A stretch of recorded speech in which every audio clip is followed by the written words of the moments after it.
वृंदावन की सत्य कथा। वृंदावन के पास एक गांव में भोली भाली माई पंजीरी रहती थी। दूध बेचकर वह अपनी जीवन नया चलाती थी। वह मदन मोहन जी की अनन्य भक्त थी। ठाकुर मदन मोहन लाल भी उससे बहुत प्रसन्न रहते थे। वे उसे स्वप्न में दर्शन देते और उससे कभी कुछ खाने को मांगते, कभी कुछ। पंजीरी उसी दिन ही उन्हें वह चीज़ बनाकर भेंट करती। वह उनकी दूध की सेवा नित्य करती थी। सबसे पहले उनके लिए प्रसाद निकालती, रोज उनके दर्शन करने जाती और दूध दे आती। लेकिन गरीब पंजीरी को चढ़ावे के बाद बचे दूध से इतने पैसे भी नहीं मिलते थे कि 2 वक्त का खाना भी खा पाए। अतः कभी कभी मंदिर जाते समय यमुना जी से थोड़ा सा जल दूध में मिला लेती। फिर लौटकर अपने प्रभु की आराधना में मस्त होकर बाकी समय अपनी कुटिया में बाल गोपाल के भजन कीर्तन करके बिताती। कृष्ण कन्हैया तो अपने भक्तों की टोह में रहते ही हैं, नित नई लीला करते हैं। एक दिन पंजीरी के सुंदर जीवन क्रम में भी रोड़ा आ गया। जल के साथ साथ एक छोटी सी मछली भी दूध में आ गई और मदन मोहन जी के चढ़ावे में चली गई। दूध डालते समय मंदिर के गोसाई की दृष्टि पड़ गई। गोसाई जी को बहुत गुस्सा आया। उन्होंने दूध वापस कर दिया। पंजीरी को खूब डांटा फटकारा और मंदिर में उसका प्रवेश निषेध कर दिया। पंजीरी पर तो आसमान टूट पड़ा। रोती बिलखती घर पहुंची, ठाकुर मुझसे बड़ा अपराध हो गया, क्षमा करो। पानी तो रोज मिलाती हूँ, तुमसे कहाँ छिपा है, ना मिलाओ तो गुजारा कैसे हो। और उस बेचारी मछली का भी क्या दोष, उस पर तो तुम्हारी कृपा हुई तो तुम्हारे पास तक पहुंची। लेकिन प्रभु, तुमने तो आज तक कोई आपत्ति नहीं की, प्रेम से दूध पीते रहे। फिर ये गोसाई कौन होता है मुझे रोकने वाला? और मुझे ज्यादा दुख इसलिए है कि तुम्हारे मंदिर के गोसाई ने मुझे इतनी खरी खोटी सुनाई और तुम कुछ नहीं बोले। ठाकुर, यही मेरा अपराध है, तो मैं प्रतिज्ञा करती हूँ कि तुम अगर रूठे रहोगे, मेरा चढ़ावा स्वीकार नहीं करोगे, तो मैं भी अन्न जल ग्रहण नहीं करूँगी, यहीं प्राण त्याग दूंगी। भूखी प्यासी रोते रोते शाम हो गई। तभी पंजीरी के कानों में एक मधुर कंठ सुनाई दिया, मायो माय। उठी तो दरवाजे पर देखा कि एक सुदर्शन किंतु थका हारा सा एक किशोर कुटिया में झांक रहा है। कौन हो बेटा? मैं या ब्रिजवासी ही हूँ, मदन मोहन के दर्शन करने आया हूँ। बड़ी भूख लगी है, कुछ खाने का मिल जाए तो तुम्हारा बड़ा आभारी रहूँगा। पंजीरी के शरीर में ममता की लहर दौड़ गई। कोई पूछने की बात है बेटा? घर तुम्हारा है, ना जाने तुम कौन हो जिसने आते ही मुझ पर ऐसा जादू बिखेर दिया है। बड़ी दूर से आए हो क्या? क्या खाओगे? अभी जल्दी से बना दूंगी। अरे मैया, इस समय क्या रसोई बनाओगी?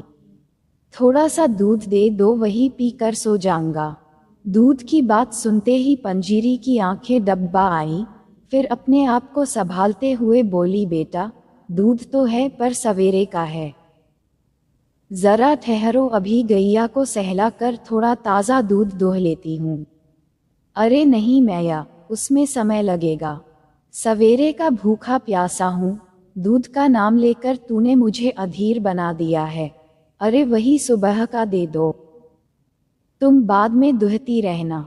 डबडबाए आंखों से बोली, थोड़ा पानी मिला हुआ दूध है। अरे मैया, तुम मुझे भूखा मारोगी क्या? जल्दी से दूध छान कर दे दो, वरना मैं यहीं प्राण छोड़ दूंगा। पंजीरी को बड़ा आश्चर्य हुआ कि ये बालक कैसी बात कर रहा है। दौड़ी दौड़ी गई और झटपट दूध दे दिया। दूध पीकर बालक का चेहरा खिल उठा। मैया, कितना स्वादिष्ट दूध है।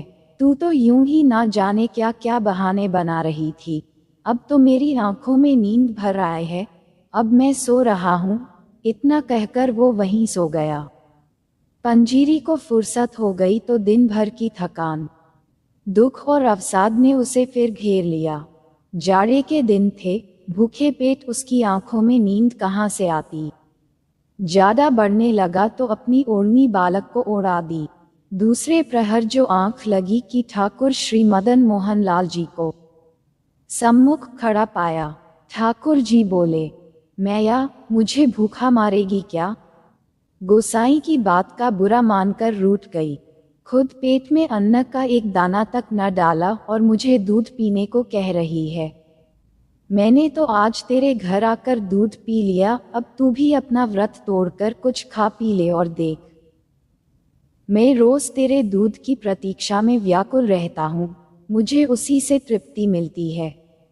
अपना नियम कभी मत तोड़ना। गोसाई भी अब तेरे को कुछ ना कहेंगे। दूध में पानी मिलाती हो तो क्या हुआ? उससे तो दूध जल्दी हजम हो जाता है। अब उठो और भोजन करो। पंजीरी हड़बड़ाकर उठी। देखा कि बालक तो कुटिया में कहीं नहीं था। सचमुच लाला ही कुटिया में पधारे थे। पंजीरी का रोम रोम हर्षोल्लास का सागर बन गया। झटपट 2 टिकड़ बनाए और मदन मोहन को भोग लगाकर आनंदपूर्वक खाने लगी। उसकी आंखों से अश्रुधारा बह रही थी। थोड़ी देर में सवेरा हो गया। पंजीरी ने देखा कि ठाकुर जी उसकी ओढ़नी ले गए हैं और अपना पीतांबर कुटिया में ही छोड़ गए हैं। इधर मंदिर के पट खुलते ही गोसाई ने ठाकुर जी को देखा तो पाया कि प्रभु एक फटी पुरानी सी ओढ़नी ओढ़े आनंद के सागर में डूबे हैं। उसने सोचा कि प्रभु ने अवश्य फिर कोई लीला की है, लेकिन इसका रहस्य उसकी समझ से परे था। लीला उद्घाटन के लिए पंजीरी दूध और ठाकुर जी का पीतांबर लेकर मंदिर के द्वार पर पहुंची और बोली, गुसाई जी देखो तो लाला को पीतांबर मेरे घर छोड़ आए और मेरी फटी ओढ़नी ले आए। कल सवेरे आपने मुझे भगा दिया था, लेकिन भूखा प्यासा मेरा लाला दूध के लिए मेरी कुटिया पर आ गया। गोसाई जी पंजीरी के सामने बैठ गए। भक्त और भगवान के बीच मैंने क्या कर डाला? भक्ति बंधन को ठेस पहुंचाकर मैंने कितना बड़ा अपराध कर डाला। माई मुझे क्षमा कर दो। पंजीरी बोली, गुसाई जी देखी तुमने लाला की चतुराई। अपना पीतांबर मेरी कुटिया में जानबूझकर छोड़ दिया और मेरी फटी चिथड़ी ओढ़नी उठा लाए। भक्तों के सम्मान की रक्षा करना तो इनकी पुरानी आदत है। ठाकुर धीरे धीरे मुस्कुरा रहे थे।